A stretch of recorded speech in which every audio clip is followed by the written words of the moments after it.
అంటే ఈ గ్యాంగ్రీన్ సమస్య ఉన్నవాళ్ళు మిమ్మల్ని సంప్రదించాలి, అసలు ఎవరిని సంప్రదించాలి, వాళ్ళు డైరెక్ట్గా ఏ డాక్టర్ దగ్గరికి వెళ్ళాలి?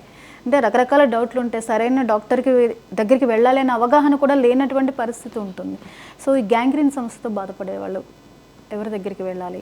గ్యాంగ్రీన్ కానీ, మానని గాయాలు కానీ, మీకు షుగర్ ఉందంటే ఏదైనా కాళ్ళల్లో ఆనెలైనా కానీ వెంటనే వాస్కులర్ సర్జన్ని కన్సల్ట్ చేయడం అనేది చాలా అవసరం. ఎందుకంటే రక్త సరఫరా ఎప్పుడైతే తగ్గిందో ఈ గాయాలు మానవు అండ్ అక్కడి నుంచి ఇంకా పైకి పాకి కాలిపోయే ప్రమాదం ఉంటుంది. వెంటనే మీరు వచ్చి కొన్ని టెస్టులు ఉంటాయి, మనం డాప్లర్ టెస్ట్ అంటాము, కాలికి రక్త సరఫరా ఎలా ఉంది, ఎంత శాతం ఉంది అనేది తెలుస్తుంది. సో మనం యాంకిల్ బ్రేకిల్ ఇండెక్స్ అంటాము, మన గుండె దగ్గర ప్రెజర్ ఎంత ఉంది, కాళ్ళలో ప్రెజర్ ఎంత వస్తుంది, సో ఎంతవరకు తగ్గింది, మనకు గాయం మానుతుందా లేదా, రక్త సరఫరా అందితే కానీ న్యూట్రిషన్ అందితే కానీ మనకి గాయాలు మానవు. సో ఎప్పుడైనా షుగర్ పేషెంట్స్ కానీ ఎవరికైనా మానని గాయాలు వారం 10 రోజుల నుంచి ఎక్కువ ఉన్నా కానీ వాస్కులర్ సర్జన్ని కన్సల్ట్ చేసి రక్త సరఫరా ఎలా ఉంది అని అవగాహన తెచ్చుకుంటే మనకి దానికి అవసరమైన ట్రీట్మెంట్ చేసుకుంటూ ముందుకెళ్ళచ్చు.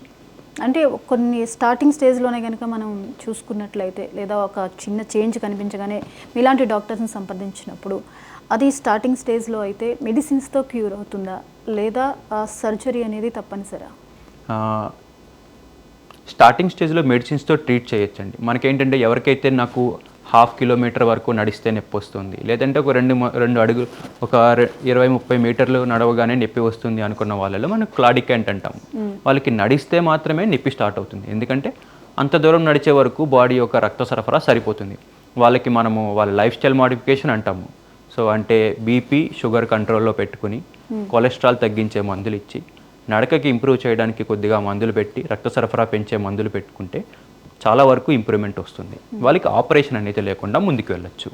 అంటే కానీ ఈ క్లాట్స్ ఏవైతే ఉన్నాయో ఆ క్లాట్స్ మనకి క్లియర్ అయిపోతాయి ఆ మెడిసిన్స్తో?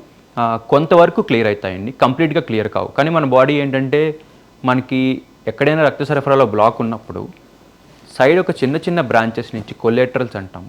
మనం రోడ్ బ్లాక్ అయితే, మెయిన్ రోడ్ బ్లాక్ అయితే పక్కన గలీలో నుంచి ఎట్లా పోతాము, రక్తం కూడా అలాగే చిన్న చిన్న బ్రాంచెస్ నుంచి కిందకి రీచ్ అవుతుంది.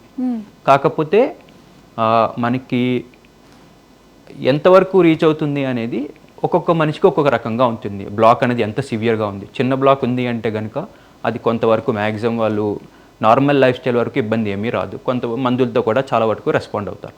బ్లాక్ కనుక తీవ్రంగా ఉంది అంటే కనుక రక్త సరఫరా పెంచుకోవాల్సి వస్తుంది. ఓకే, బ్లాక్ తీవ్రంగా ఉన్న వాళ్ళకి మీరు కంపల్సరీ సజెస్ట్ చేయాల్సి ఉంటుందా, సర్జరీ సజెస్ట్ చేయాల్సి ఉంటుందా? ఎవరికైతే కాళ్ళలో గాయం ఉందో, గ్యాంగ్రీన్ డెవలప్ అయిందో, అలాగే కొద్దిగా నడిచినా కానీ నొప్పి వచ్చి పని చేసుకోలేకపోతున్నారు, నిద్ర పట్టనంత నొప్పి ఉందో వాళ్ళకి మాత్రం ఖచ్చితంగా మనం ఆపరేషన్ చేసి రక్త సరఫరా పెంచాల్సి ఉంటుంది. లేని క్రమంలో కాలిపోయే ప్రమాదం ఉంటుంది. ఓకే.